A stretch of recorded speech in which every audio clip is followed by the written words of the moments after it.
What's going on, everyone? It's always got that David B blasting in our ears, right? God, David's music is just the best, man. Fucking hyped as hell, man. God, I love it. I love it. Gotta love it. Oh, man. She's gonna go ahead and make sure that everything's good here. Just gonna check everything is running as it needs to run. My microphone is at a good volume, right, y'all? I hope y'all know. I hope y'all let me know that if my microphone's at a good volume or not. We see that our bots are running. Here, I could put up a little bit more of the music for y'all.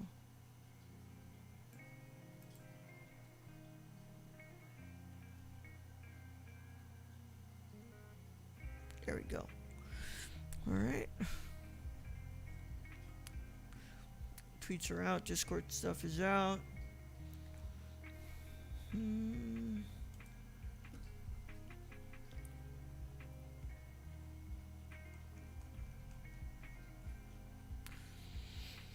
Alright. Looks like we're good to go. Looks like we're good to go, y'all. Let me just check real quick.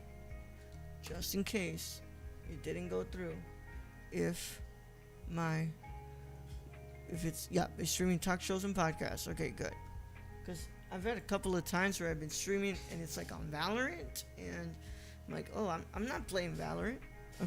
I'm talking, y'all.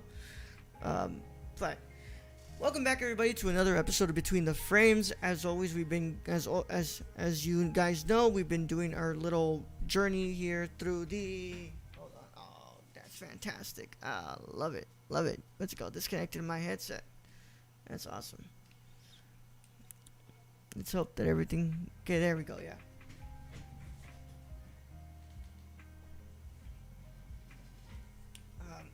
As you know, we've been making our way through the Criterion Collection's Essential Fellini box set. We started our journey with Variety Lights, and then we discussed the White Chic. Last week, we did our journey through I Vitelloni. And this week, we get to finally discuss one of Federico Fellini's most important works, La Strada. So let me put this back. Yep. We're going to get to talk about La Strada today. Of course, La Strada is one of his most important works. This is the one that he won the inaugural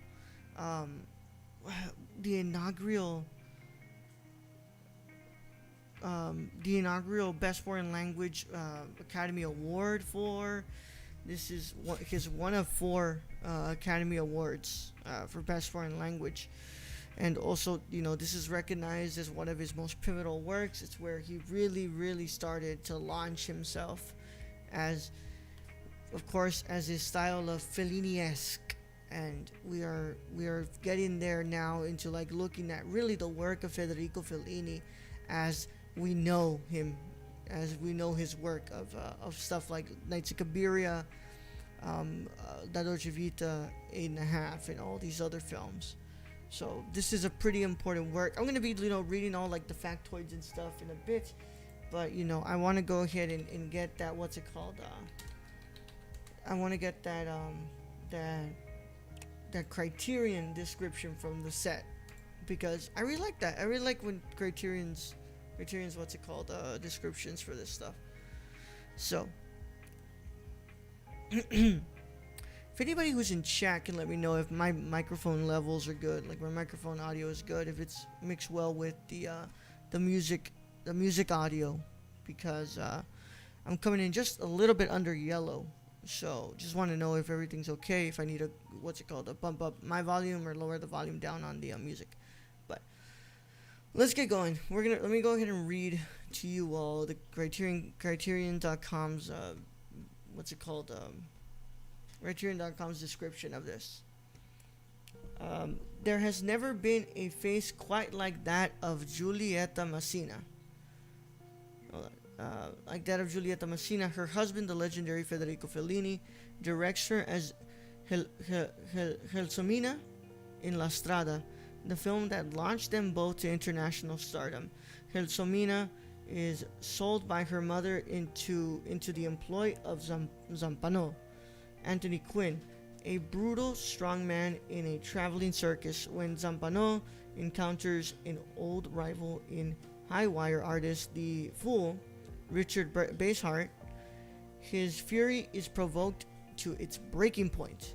With La Strada, Fellini left behind the familiar signpost of Italian neorealism for a poetic fable of love and cruelty, evoking brilliant performances and winning the hearts of audiences and critics worldwide. The Criterion Collection is proud to present La Strada, winner of the Academy Award for Best Foreign Language Film in 1956. Manja. Okay. Hi, Rachel. Glad you can make it to the stream. Manja. That is La Strada's description from what's it called?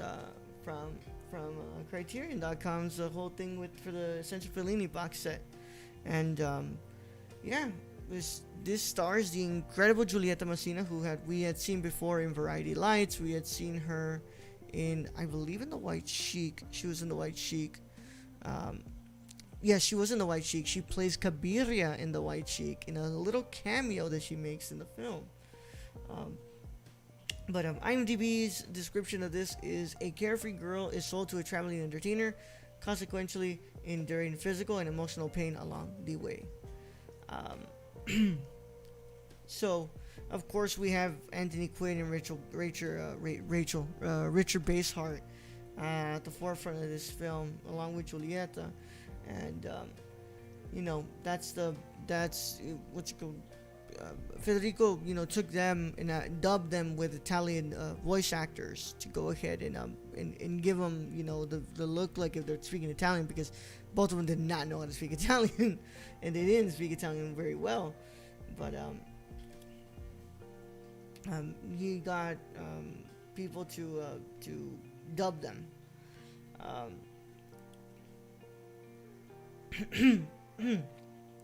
So, of course, as we know, before this, Federico had already had a script for La Strada written that he wanted to make, but obviously this producer thought that it was not ready, that nobody would want to watch this film, so he ended up making Vitelloni instead. And then, of course, he reworked it, he strengthened it, and he ended up making this film. This film was really, really, really was really controversial at the time. Like, not like as in like something bad happened, but like it's just that not a lot of people like this movie. You either really like this movie or you didn't like this movie at all. There was a whole brawl that happened, I believe, at Venice Film Festival between the people who really liked it and who didn't like it, and they kind of got into like a whole fight at Venice Film Festival. And it was it's funny reading that. It was like, wow, people were really ready to like lay down their fists to defend Fellini's art, which is wild. But this movie, was very polarized with critics, and we kind of get into like the whole idea of like Fellini's whole career, where it's like it either is really, really well received, or it's just absolutely hated, and which causes a lot of differences in the commercial success of the movie. Because even though this movie does great for him in his career, it launches him to an extent, it's still not enough to really say that it was like a big commercial success. The way that like La Dolce Vita will be, and we're kind of seeing this kind of like a little bit of a road to realizing that he really did need to make La Dolce Vita either a big success, because his career was ready to kind of be done. Of course, for those of you who know, while he was shooting this, Federico Fellini had a really, really bad nervous breakdown on set. And of course, Fellini was a very depressed man, a man who went to therapy and went to a lot of trying to get a lot of psychological help to help him But you know, he dealt a lot with a lot of mental illness, and he had a nervous breakdown on set, which made him stop shooting the film. And he came back and he finally finished it, and he finally created what he wanted to create. So look, Federico Fellini had an extraordinarily difficult time finding producers who were willing to back the film. Several of the producers who had previously financed Fellini's work felt that the script was promising, but the film was be unlikely to turn a profit. Other potential backers were turned on by Fellini's insistence that his wife Giulietta Messina should play the role of Gelsomina. Fellini began shooting the film before any financial backers had officially signed on. He wanted to really make this movie. And also, if you for some of y'all's information, for some of y'all's interest, Walt Disney actually was really a big fan of this film, and he wanted to create an animated feature of this movie. He wanted them to order an animated feature of this film. So, you know, it didn't obviously happen. You know, Fellini had, at one point in his life, actually visited Disney World, Disneyland, and he enjoyed it, but he was like, yeah, this is great and all, but you know, it didn't provide him like the grand joy that the circus brings him, and obviously those things that, you know, he loves a lot. So, with that said, y'all, I want to go ahead. Hold on, before I want to go ahead and just let me go ahead and get my letterbox pulled up, because I'm gonna have to give you guys my updated ranking at the end, right? Let me go ahead and just have that already pulled up. But let me see what did I write for my review of this one.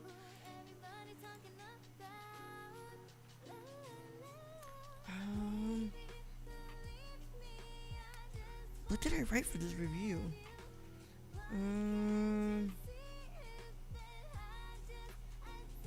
Look, y'all who know y'all who use Letterboxd, y'all know how easy the app is to use, but how terrible the website is to navigate. This is absolutely terrible. Yeah. Yeah. So this is what I wrote in my review on Letterboxd for La Strada. An incredible performance from Giulietta Messina, coded in the Fellini-esque world of La Strada. I enjoyed watching this one a lot, but could not stop being impressed by Giulietta and her incredible performance. So much more than I can process right now, but just know that this is 100% worth the praise. And I'm kind of still there right now. I gave this a pretty damn high score. This is, of course, not better.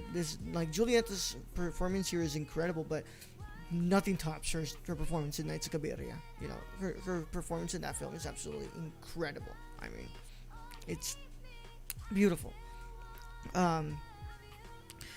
This movie's, I really like this movie. This movie's really, really, really good. I feel like there's a lot going on here that at first glance it's kind of easy to kind of just ignore these parts of the movie, or not concentrate a lot on specifically what the characters are portraying, because I feel like if you were to watch this film and kind of just watch it but not really pay attention to those facial expressions by Giulietta and that childlike wonder of Giulietta, I think that you would not really grab the gist of the film. You really wouldn't get the idea of what the film is about, and I'm glad that when I watched this I was really paying attention to that, but at the same time a lot of that kind of stuck with me after the film ended, and I was really taken aback by how Fellini was able to kind of start this idea of expressing throughout many of his movies the downfall of all of the male characters he writes. Zampano is pretty much no different from Guido and Marcello. They're all just absolutely terrible men who just can't seem to know what they want until it's all taken away from them. What's going on, Michelle? Thank you for stopping by. I really appreciate you for stopping by. It means a lot. And while Giulietta is like this sort of like child, her character Helsomina is this kind of childlike, wondrous character who goes by life. What's it called? By first of all, she's bought off, but she's experiencing so much of the world through this like act that she does with him, but at the same time she doesn't really know and understand what's going on outside of her little town that she lives in. So it really it's really surprising for her when like she learns about like not have like how Zampano does not like that she talks with the other circus people, because she doesn't want them to steal her from him. And of course that's a little bit to do with Zampano's insecurities as not just a performer but a man himself. And and I think that's just so perfectly portrayed by Giulietta Messina's incredible performance. I mean, she is amazing in this movie. She's the one thing in this movie that I can say is just like easily grabs my attention from the get-go. From that first frame that we see her, and like her portraying that whole like look of sadness, I was hooked like that. I was hooked, and I was ready to really get into the movie because I wanted to see more of what Giulietta brought to the character. Let me go ahead and get a water here. Go ahead and drink some water before my mouth gets even more dry.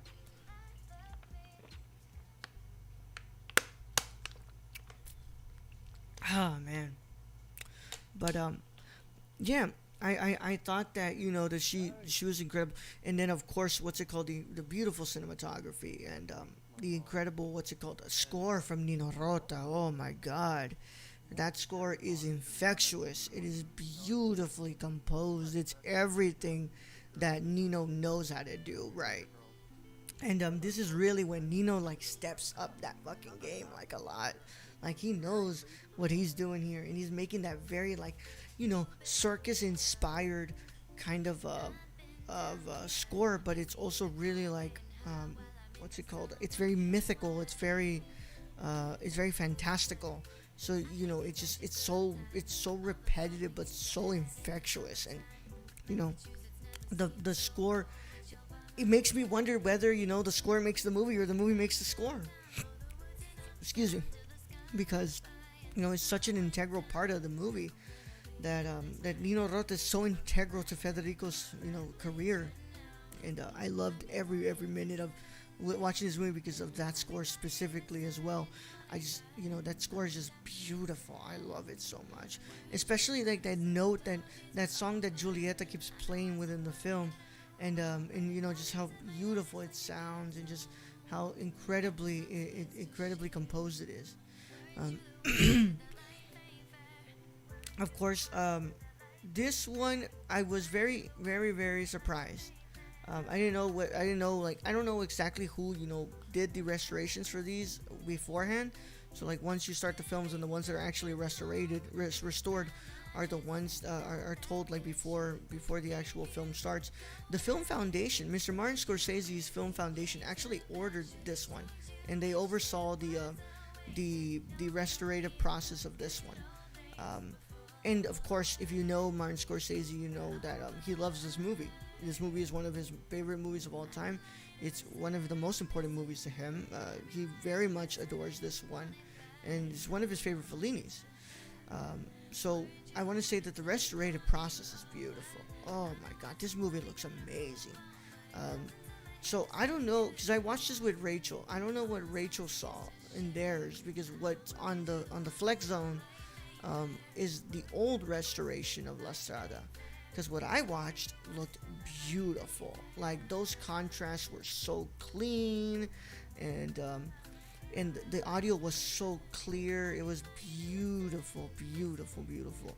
You can tell that they really went in there and they really cleaned up those negatives of the film.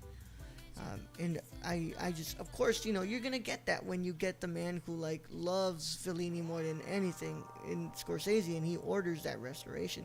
He's gonna make sure he gets the best people to clean up the film, because this movie means a lot to him. Let me just get some more water here.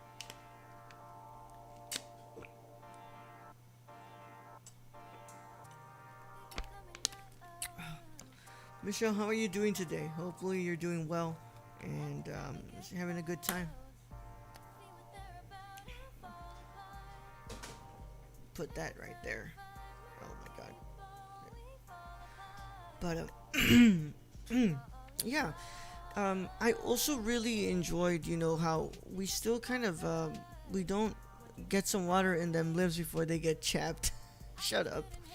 Yeah, you know, my mouth gets dry the more I speak. But you know, it's what happens. I have another water right here. I have like a bunch of bottles that are not done, so I just have to kind of finish them. But I really, really, really think that this movie is great. I've been well. Thank you for asking. Of course. You know, hope you have been well too. I've been okay. Yesterday we did a great episode of Cinema Condition for Andrei Tarkovsky's Stalker, and Brad and I really went really into it, and I think we had a great conversation.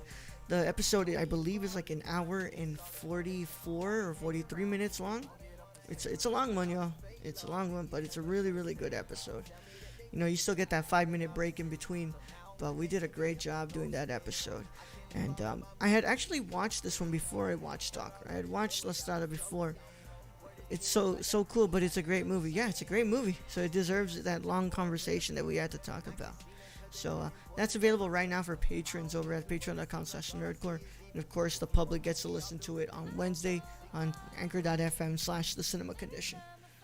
So you know, of course, we also Anthony Quinn does pretty well in here, being the machista, the macho man who, you know, can't seem to understand what he wants out of his life and the relationship that he tries to build with Helsomina. And of course, Richard Basehart is great too. Oh, I love Richard Basehart in this film. Richard Basehart is wonderful. I love the little pranks he tries to pull and like gets in the way of Zampano.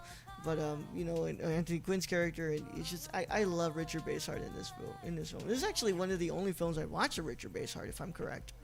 I've never watched anything else from Richard Basehart.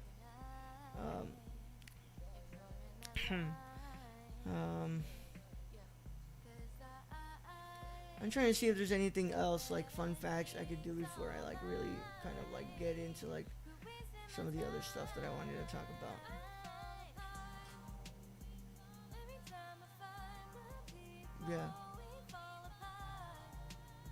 Yeah, so though the film eventually became hugely popular, producer Dino De Laurentiis mentions that it was not warmly received at its Venice Film Festival premiere. It was not only after it was shown in France the film went on in its success. And once again, we kind of get into that idea. It's like, you know, Fellini's films took time to really kind of like, you know, penetrate the zeitgeist and like really become these, you know, big films and successes. And it's once again what led to him kind of almost not having a career if it wasn't for La Dolce Vita.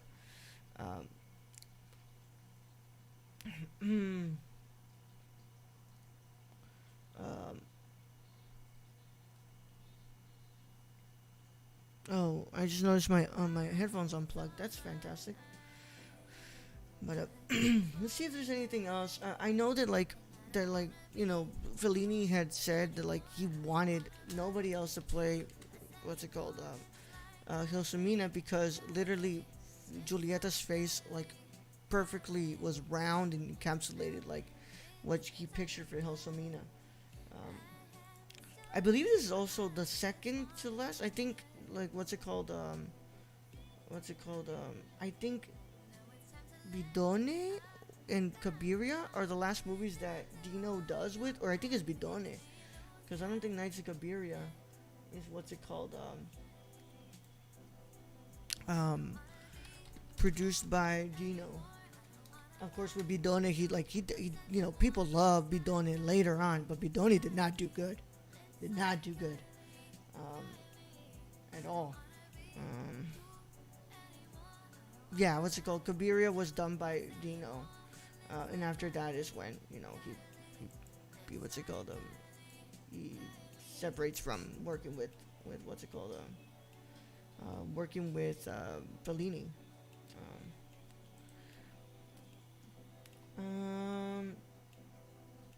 Of course, what's it called? He kind of like introduced like this whole like Baroque type of like look into the film, and what's it called? He really kind of creates like the whole sort of like atmosphere of like this like really like chaotic world, and that kind of follows into Fellini's rest of his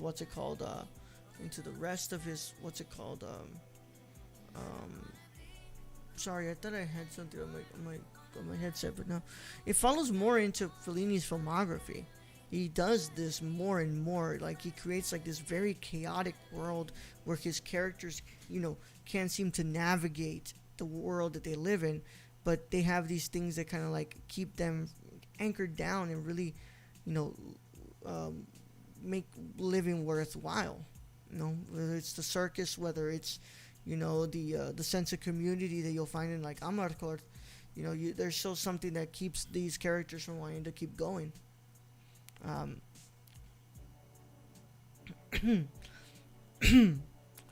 But I really like this movie, and I think that the more I rewatch it, it'll really cement itself as that masterpiece that I feel like it is.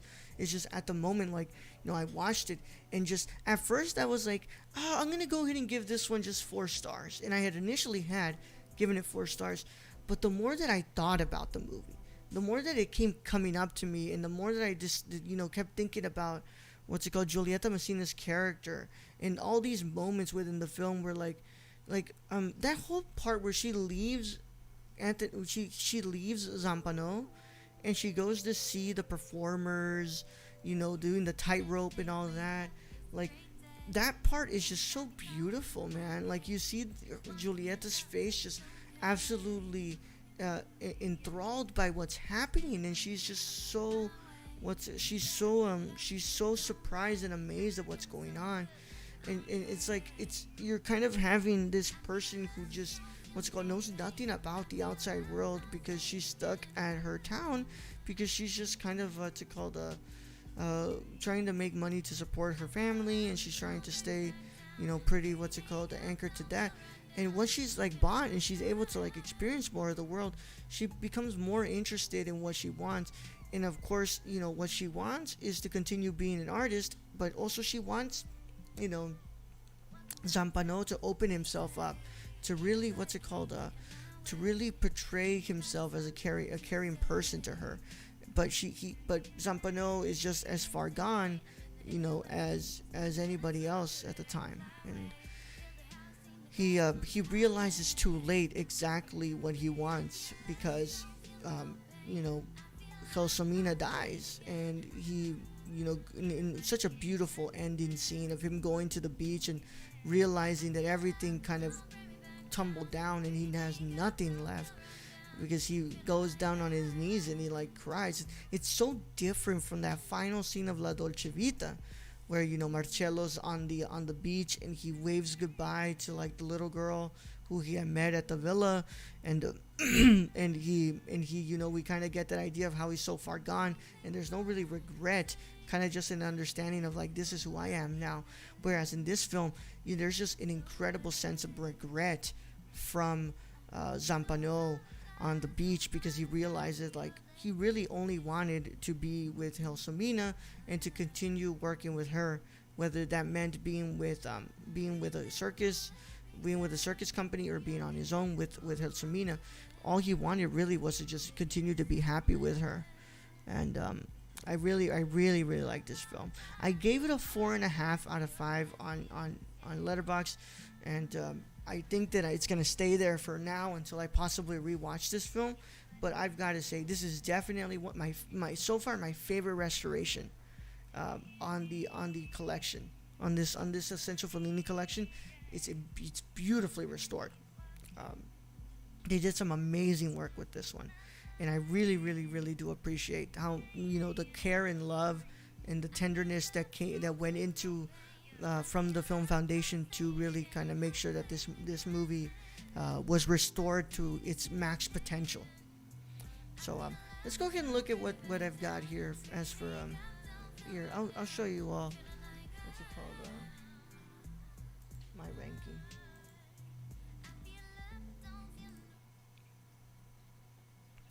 Give me a second. Give me a second.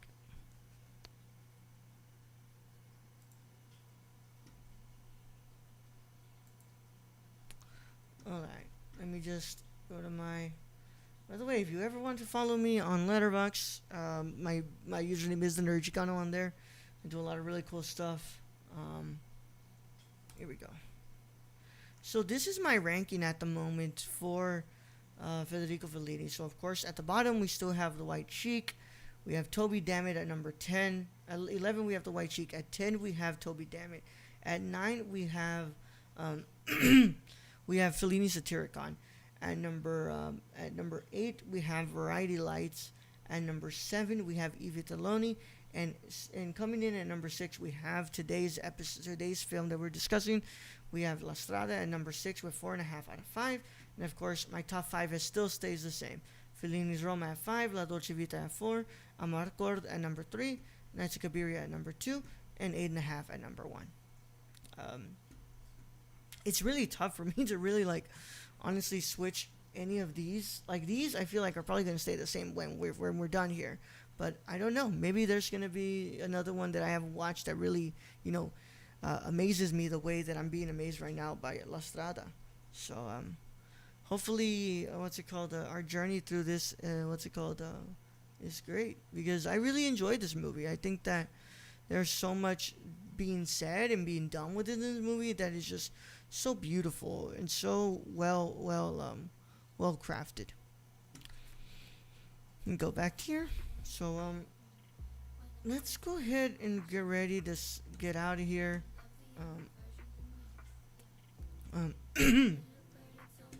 God, man. Let me get that drink of water.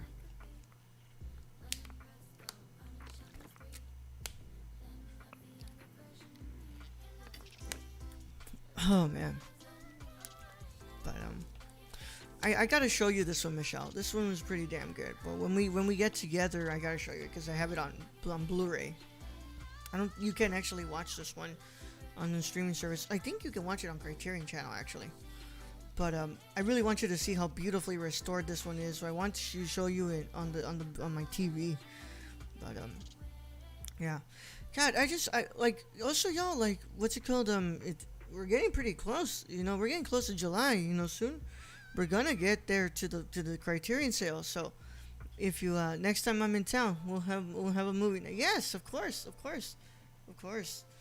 That would mean a lot. I would think that would be great to do. That Criterion sale is coming in real soon, y'all. And I definitely recommend, if you are a fan of Federico Fellini, you're gonna want to pick up the Essential Fellini box set. Even if you want to do a blind buy and you're like, I really want to experience Federico's work, and you've got the money, excuse me, just definitely check it out. I also can't help but recommend also the what's it called, the World of Wong Kar-wai box set. That one's great. Oh my god, I love it. One of these days I'll actually sit down and record a whole collection video showing you all exactly what's in my Blu-ray and collection and break it up between non-Criterion and Criterion. But next week we're gonna start going into Il Bidone. Il Bidone is what's it called? One of his other films that I believe this one didn't extremely well, but let me see.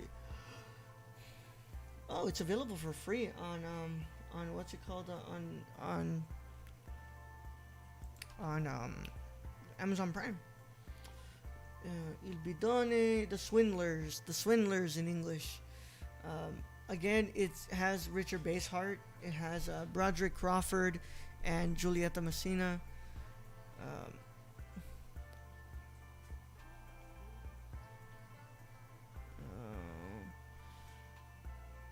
So, let me see what was the response to this, though. Yeah, I forget that this was the one. This was the one that was not that well received, but it was nominated for the Golden Lion at Venice, and this one was not well received by critics. It has a 100% rating on Rotten Tomatoes because of 6 reviews, but they did not really like this movie. It wasn't much of a commercial success at the time. Even though this is also one of Scorsese's favorite Fellini's is Il Bidone. But yeah, I can't wait to watch this one. This was one that my, of course, here, let's go. I gotta get it into shot. What's it called? Let me get it into shot. Oh.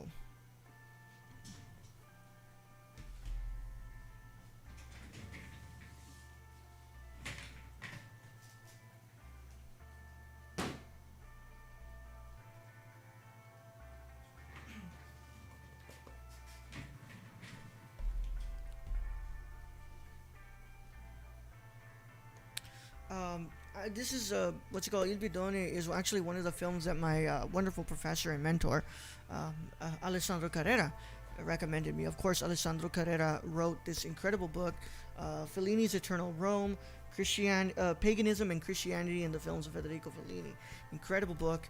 We're gonna actually start referencing a lot of this book on Between the Frames as we go on to La Dolce Vita. Once we get to La Dolce Vita, we're gonna really start to talk about this book and really get some readings from here to really incorporate it into it, because there's a lot of what's going on in here from a lot of information that the book presents that I feel like is really important to understand the film.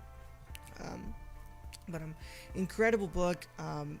Like I said, this is the hardcover version, which I paid like $100 for, but there's a paperback version on Amazon that you can actually pick up, and it's it's a lot cheaper than this copy of the book. But I bought this one because I love Dr. Carrera. He's one of the most important people in my life, and he's somebody who I feel like really invigorated my love for cinema. So I really wanted to support him by buying his book. So once again, it's Fellini's Eternal Rome, Paganism and Christianity in the Films of Federico Fellini by Alessandro Carrera. It's a great book, y'all. I want to finish reading it. I've read the chapters on Dolce Vita. I've read the chapters on 8.5, and I'm going to want to read the chapters on Satyricon very soon. And then hopefully soon I'll actually make my way through the whole book, because I wanted to take the book as like a companion tool with the films.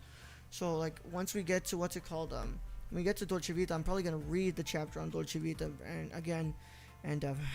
use it as a companion.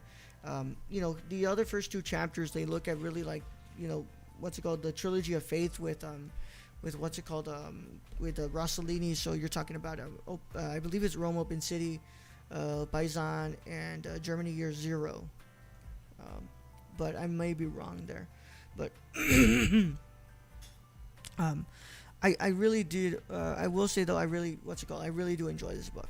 So if you're looking for something to really further understand the films of Federico Fellini, I think you should get this one. But yeah, we are going to go ahead and start getting out of here soon.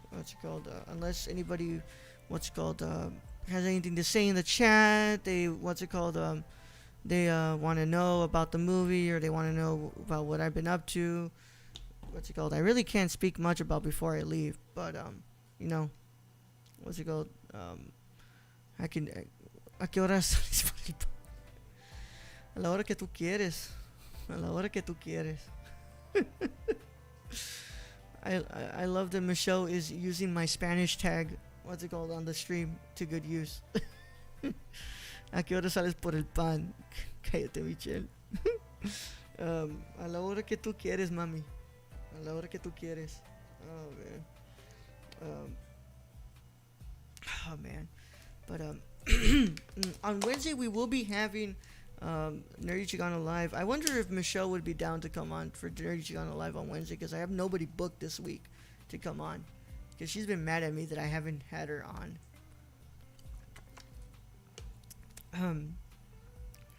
And of course tonight I'm going to be doing my review of Rumblefish on the Nerdcore podcast at the Nerdcore under what's it called, on anchor.fm/nerdcore for the audio, and of course streaming live on Twitch on twitch.tv/the-nerdcore. We're going to be finally closing out our month of the films of Francis Ford Coppola, so you guys can come on and watch that tonight. And then on Thursday we're going to be doing our review of The Bling Ring from Sofia Coppola. Sounds great. ¿A qué hora? Mándate mensaje. Okay, I'll go ahead and message you what's up, so we can choose a what's it called, a topic to discuss. But yeah, tonight that's what I'm doing, y'all. On Tuesday and Wednesdays, on Tuesday I'm off. On Wednesday it'll be live, the episode of the Cinema Condition with Brad, as we discuss Andrei Tarkovsky's Stalker. And there's more coming down, but we're gonna have our Kurosawa month next month, our third Kurosawa month next month in July.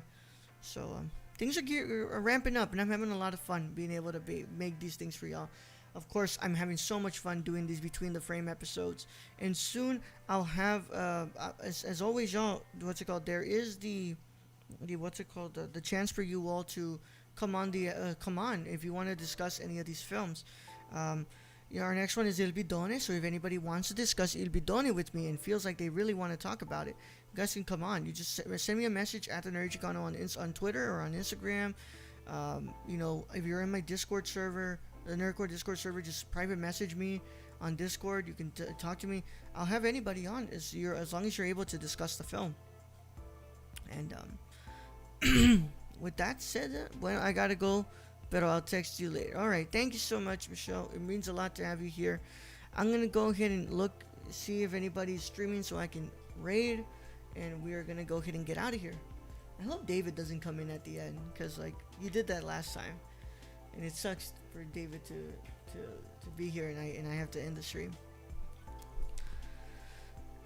Oh man, our wonderful Bryce. How could I forget about Bryce, man? Let's go ahead and let's go ahead and raid Bryce. Let's go ahead and show him some love, Bryce. So let's go ahead and do this.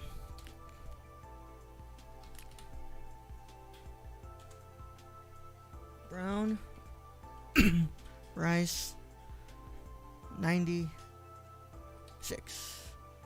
Alright, man. So, y'all go ahead and say hello to Bryce, and make sure you guys let him know that we think he's freaking awesome and all that wonderful stuff. And I'll see you guys on Wednesday for another episode of the Nerd Chicano Live.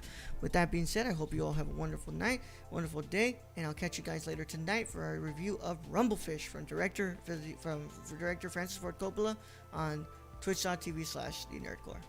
See you guys. Hi. Say hi.